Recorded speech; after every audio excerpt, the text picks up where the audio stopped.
I sat in the rented black SUV at the edge of my parents' driveway, the engine quiet now, the heat fading into silence. The porch light spilled soft gold across the cracked welcome mat and faded door, like nothing had changed in the 5 years I'd been gone. The steps were still chipped, the hedges overgrown, and the feeling waiting inside, unmistakable. I adjusted the collar of my coat and stared at the house I used to call home. Tomorrow morning, at precisely 9 a.m., I'll walk into a high-level defense meeting at Westbridge Technologies, across from my father and my brother. They don't know that I'm the final sign-off, the Pentagon liaison assigned to oversee their contract.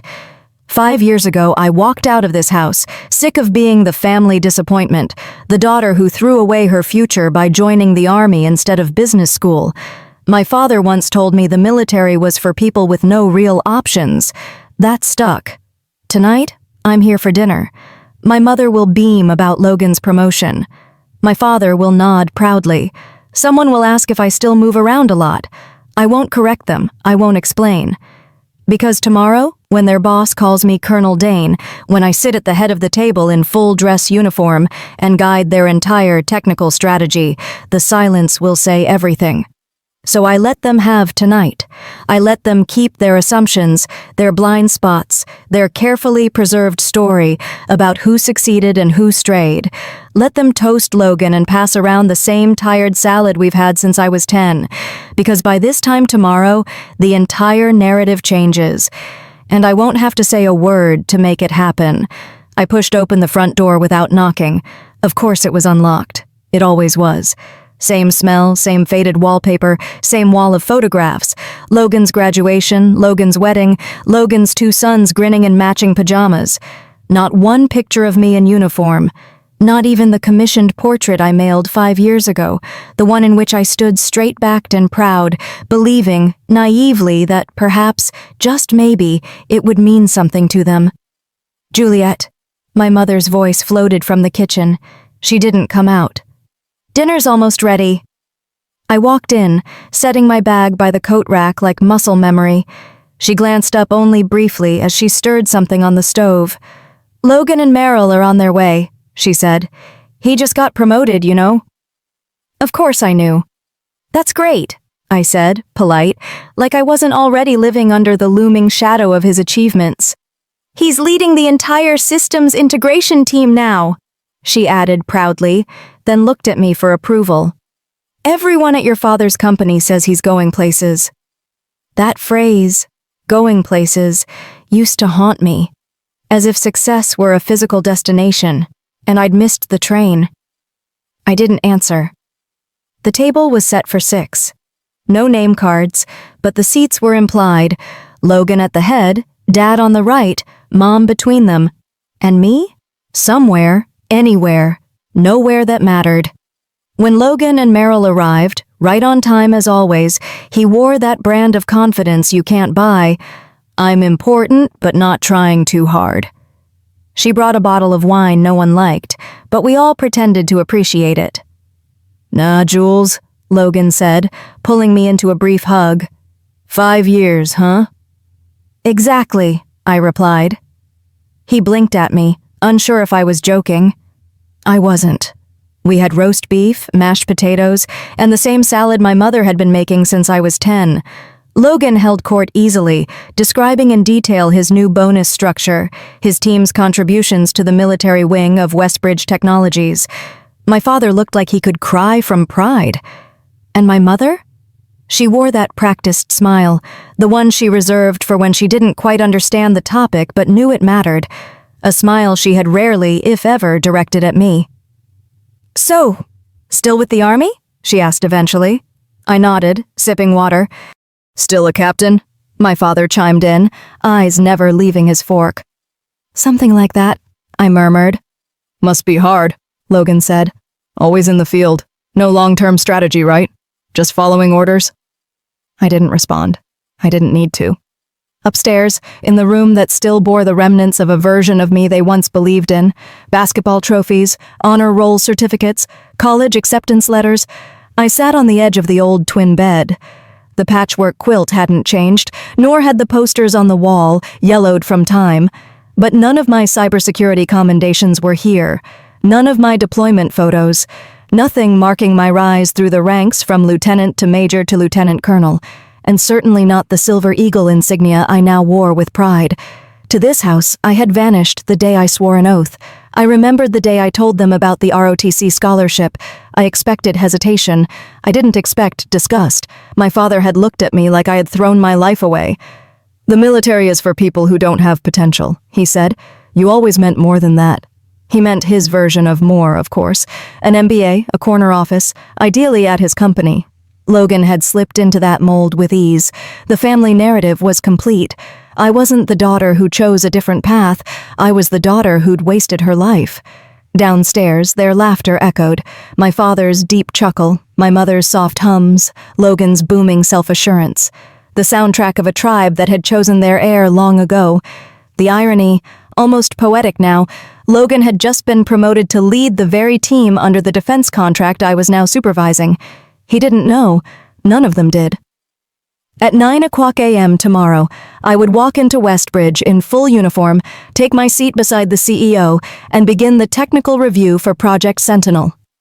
Every executive in that room would know who I was, and they would learn, publicly, irrevocably, that I had not disappeared, that I had become someone, that I was always someone, even when they chose not to see it. But tonight, I let them have their version of me. I let them speak of me in the past tense, or in polite confusion. I didn't correct them when they talked over me. I didn't interrupt to tell them that I now command a cyber operations unit responsible for securing entire government networks. There is power in silence. There is strength in letting the world underestimate you until it's too late to dismiss you. That night, I unpacked my uniform with the reverence of ritual. Midnight blue fabric, perfectly pressed, medals and ribbons aligned with military precision, Silver Eagle glinting beneath the soft bedroom light. I ran the cloth over the buttons, checked for stray threads, movements so practiced they no longer required thought. I wasn't nervous. My hands were steady. But my stomach still twisted, not from fear of failure, but from knowing how much of my life had been spent trying to earn recognition that should never have been conditional. Recognition I now realized I didn't need. I didn't become a colonel to prove them wrong. I became one because I believed in the work, because I earned it, because I belonged. Still, some small part of me ached for the version of this night that could have been different, where they had cheered my commissioning, where they had shown up to my promotions, where my uniform wasn't invisible, but if they couldn't see me then, they would have no choice tomorrow. I laid the jacket gently across the chair, adjusted the insignia one last time, and I whispered to myself, not as a soldier, not as a daughter, but as a woman who had walked through fire alone and emerged stronger. Let them have tonight. Tomorrow, I take the room. The next morning, I arrived 15 minutes early. The parking lot was already full. Westbridge Technologies didn't sleep. Professionals in pressed suits hurried across the security checkpoint, badges swinging, eyes fixed ahead. I pulled into the reserved space clearly labeled Military Liaison, DOD Authorized Access Only. I stepped out, my uniform crisp, the weight of the Silver Eagle insignia grounded squarely on my collar.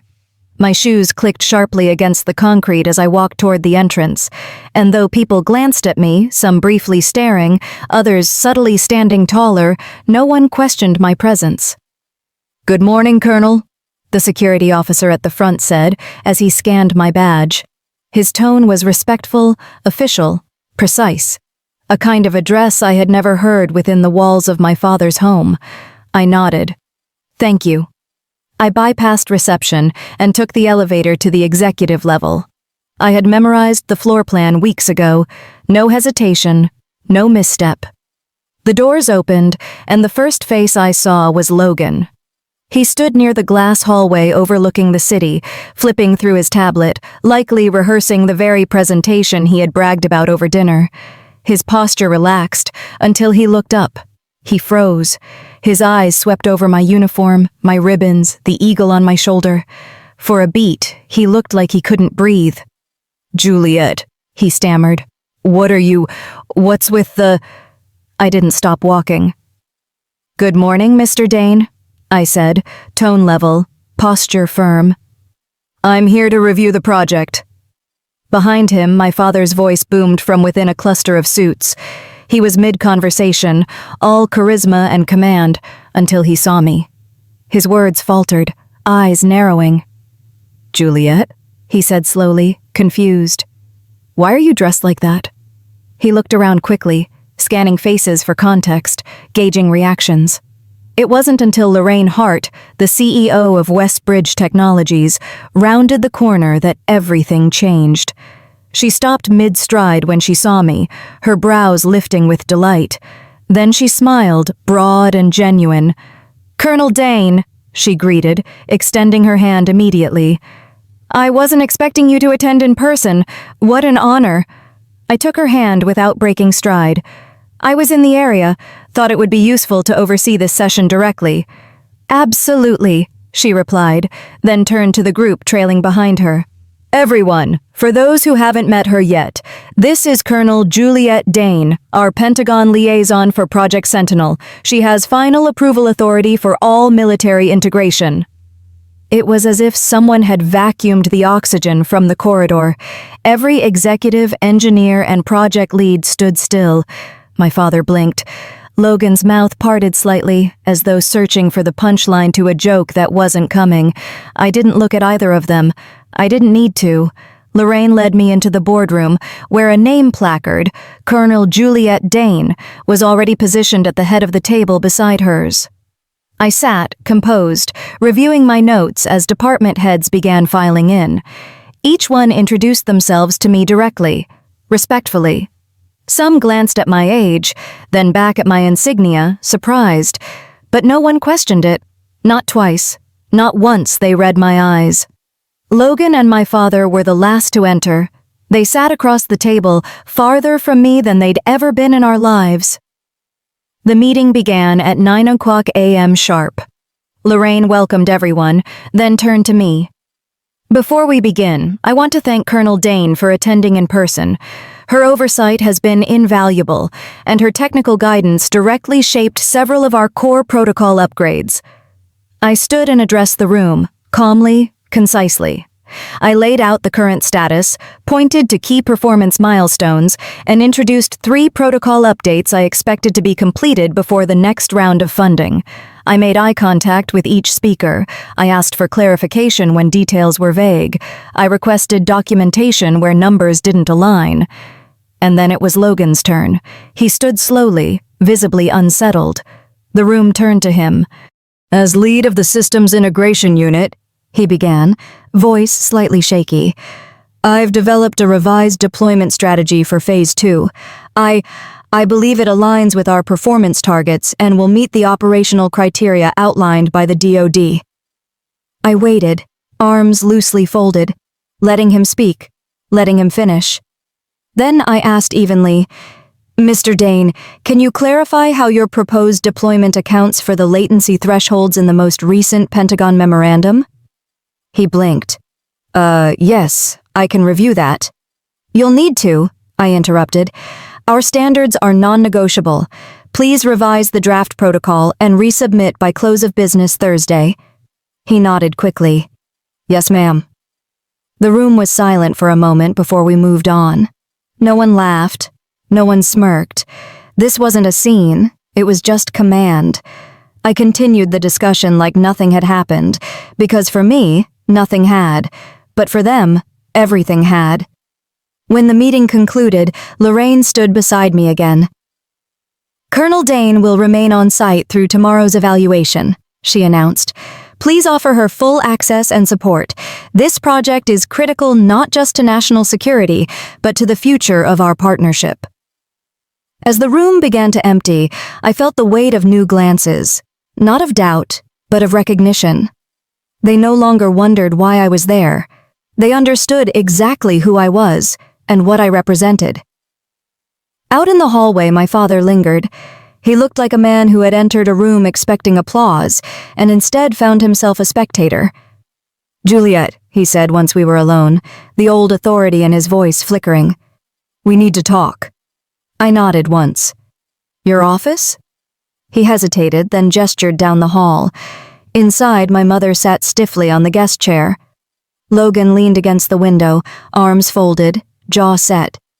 It was the same trio I had faced all my life. My family. My jury. I didn't sit. I stood, hands behind my back, shoulders straight. "How long have you been a colonel?" my father asked. 6 months. 6, he repeated, stunned. "And you didn't tell us?" "I did," I said quietly. "I sent an invitation to the ceremony, an email, a voicemail. No one responded." He opened his mouth, but my mother cut in. "We didn't know what that meant, Colonel. It sounded far away. We didn't understand." "Because I stopped trying to explain," I said. "Every call started with Logan's projects, your quarterly metrics. You never asked about me unless it was to suggest I leave the army and come home." Logan looked up. "We thought you were stuck, like just moving from base to base. Nowhere permanent." "You said last night that people in the military just follow orders," I reminded him. "You laughed when you said it." He looked down, ashamed. "I didn't know you were doing this." "You didn't ask." My mother reached for her purse, then stopped. "Juliet, I don't know what to say. We should have been at your promotion, your graduation, all of it. I thought you were shutting us out." "I wasn't," I said. "I just stopped hoping you'd show up." Silence settled like a fog. Then my father cleared his throat. "So, what do you want now? Public recognition? A headline in the company newsletter?" I shook my head. "I want nothing except what I've always deserved. Respect for my work, my choices, and the truth that I didn't fail just because I didn't follow your blueprint." Logan finally stepped away from the window. "You were fair today," he said softly. "You didn't humiliate me." "I wasn't there to," I replied. "I was doing my job." He nodded, slow and thoughtful. "Honestly, it was impressive. The way you led." For the first time, it sounded real. My father stood but didn't move closer. His voice was rougher now. "You built something we didn't understand. That's on us. We thought we knew better. But maybe for the first time, I see differently." He extended his hand, not as performance, but the way I'd seen so many do in uniform. As respect. "Colonel Dane," he said. I took it without resentment, only closure. I accept. 6 months later, my apartment in Washington, D.C. felt like mine in a way no place ever had. It was quiet, but not lonely. Clean, not sterile. A view of the Potomac opened beyond my living room windows, the skyline neat and unobstructed, sharp with purpose, like everything I'd built in my life. On the shelves behind my desk, a few framed commendations sat tucked between cybersecurity textbooks and project files. My medals weren't displayed like trophies, but placed with intention, visible to me if not to everyone else. I didn't need them to shout. They simply existed, as I did. That evening, my family came for dinner. All of them. It was the first time in years. My father arrived first, early. He wore a navy blazer and carried a frame wrapped in brown paper, careful as if holding glass. When he handed it to me, I saw what it was, an article, neatly clipped and mounted from a defense publication, its headline bold, "Colonel Juliet Dane leads Sentinel Project to National Security Milestone." In the center was a photo, me, in uniform, standing beside General Armstrong and Lorraine Hart. "I thought you might want a copy," he said quietly. "I've had it in my office for a few months now." He didn't meet my eyes when he said it. "Thank you," I replied, running a hand over the glass. "It means something." He nodded once, the gesture small but weighted. Not performance, not guilt. Just presence. My mother arrived a few minutes later, holding a warm pie in both hands. "Apple," she said with a shy smile. "Still your favorite, isn't it?" I nodded. "Always." She glanced around my apartment, orderly, soft-lit, grounded.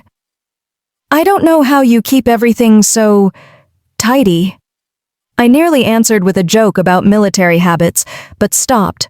She wasn't asking for a punchline. She was trying. Logan and Merrill came last, bringing a bottle of wine that actually matched the meal. He looked more relaxed than I'd seen him in years, less polished, more real. And maybe that was the point. Dinner wasn't ceremonial. It wasn't awkward either. We passed dishes, shared stories, asked questions that didn't feel like obligations. No one talked over me, no one interrupted, and no one mentioned the past like it was something broken. It simply was, and now wasn't. After the plates were cleared and laughter had found its way in, Logan pulled me aside near the kitchen. He leaned against the counter, hands in his pockets. "So, I implemented that revised deployment structure you mentioned during the review," he said. "Our team wasn't thrilled about it at first, but it worked. Way better than our original model." I tilted my head, waiting. He chuckled softly. "Took me 5 minutes of letting them think I was a genius before I told them it came from you." I smiled. "As long as it worked." He nodded. "It did. And so did you. You really did it, Jules. All of it." The words didn't come dressed in envy or surprise. They were simple, honest, a kind of acknowledgement I never expected, and maybe never needed, but appreciated all the same. Across the room, I saw our father slowly examining the medals on my shelf. He paused at one, his hand almost touching a plaque mounted just behind it. "That one," he said aloud. "The cyber defense citation. For that breach last year, the foreign one?" I nodded. "Almost shut down 2 federal networks. We stopped it before it spread." He let out a low whistle, then met my eyes. "I read about that. I didn't realize you were the one commanding the operation." "I was," I said. Nothing more. He didn't offer praise. He didn't over-apologize. He just looked at me with something new. Not confusion, not pride even, just clarity. Later that night, as coffee brewed and my mother sliced her pie into uneven wedges, my father raised his glass. "To Colonel Juliet Dane," he said, "who proved that your worth doesn't come from walking someone else's path, but from having the courage to walk your own." The room was quiet for a beat, not because we didn't agree, but because, for the first time, everyone did. We toasted. I looked around the room, my mother folding napkins, Logan reaching for seconds, my father still holding the article like it might crumble in his hands, and realized something I had never let myself believe growing up. They saw me now, not perfectly, not completely, but enough. And it wasn't because I had demanded it. It was because I had stopped needing it to survive, because I had built something real, something strong enough to exist even in silence, even in absence. The truth is, that meeting months ago didn't fix everything. It didn't erase the years of distance or undo the quiet dismissals. It didn't restore every piece of the girl who once sat quietly at family dinners, too invisible to interrupt. But it did do something better. It made room. Room for conversation, room for presence, room for healing, not on their terms, but on mine. As the night wound down and they said their goodbyes, my mother squeezed my hand longer than necessary. "You were always something special," she whispered. I didn't correct her. I didn't say, "I still am." I didn't need to. I walked them to the door, watched as they disappeared down the hallway, and returned to my apartment, a space that bore no resemblance to my childhood home, and for that, I was grateful. I looked at the framed article again. I didn't hang it that night. I leaned it gently against the bookshelf, next to the medals, next to the memory of a version of me who once believed she had to earn her worth in someone else's voice. I didn't need their permission to be proud anymore. I was proud because I knew what it cost. And I knew, now more than ever, that real victory wasn't walking into that boardroom and showing them what I'd become. Real victory was walking out just as whole, regardless of whether they ever saw it coming. That night, after everyone had left, I stood alone by the window, watching the quiet rhythm of Washington, D.C. unfold beneath a velvet sky. The streetlights glowed like distant beacons, and the city pulsed with the energy of 1,000 unseen stories, each one carrying its own weight, its own path. Mine was just one of them. For years, I thought my story only had value if someone else believed in it. If my father approved, if my brother respected me, if my mother understood the choices I made. I kept waiting for the applause, for the nod of acceptance, for someone to say, "We see you now." But life doesn't work that way. Not always. And the most important recognition isn't earned in someone else's voice. It's claimed in your own. Walking into that boardroom in full uniform wasn't an act of revenge. It wasn't about proving them wrong. It was about showing up as the person I'd quietly become, commanding, clear, whole, and walking out just as quietly, just as confidently, without needing anyone's permission to feel proud. I no longer carry the weight of their expectations. I carry my own standard now. I no longer shrink to fit the spaces that once felt too small. I simply stand as I am. Colonel Juliet Dane. Soldier, leader, daughter, human. To anyone who has ever been underestimated, overlooked, or told that their path was a mistake, I see you. Your value isn't defined by who claps for you. It's defined by the integrity of your steps and the courage it takes to keep going when no one's watching. And to those who doubted me, who boxed me into a version of myself that served their comfort, but not my truth, I don't hate you. I just stopped waiting for you to catch up. And when you finally did, I was already far ahead, not because I ran away, but because I kept walking forward when no one walked beside me. So thank you. Thank you for not seeing me when I needed it most, because in that silence, I built the strength to see myself. Thank you for the doubt, because it sharpened my discipline. Thank you for the absence, because it taught me presence. And thank you, finally, for showing up, not perfectly, not with all the right words, but with enough humanity for us to begin again. Because this is not a story of resentment. It's a story of becoming. And I'm still becoming. Every day, every mission, every quiet moment, I choose myself. I don't need a parade. I don't need the headlines. I just need the peace that comes from knowing I've done the work, and I'm exactly where I'm meant to be. Thank you for listening, for seeing me now. But most of all, thank you for reminding me that I was never invisible. I was just waiting for the right moment to walk into the room and speak without saying a word. And now, I have.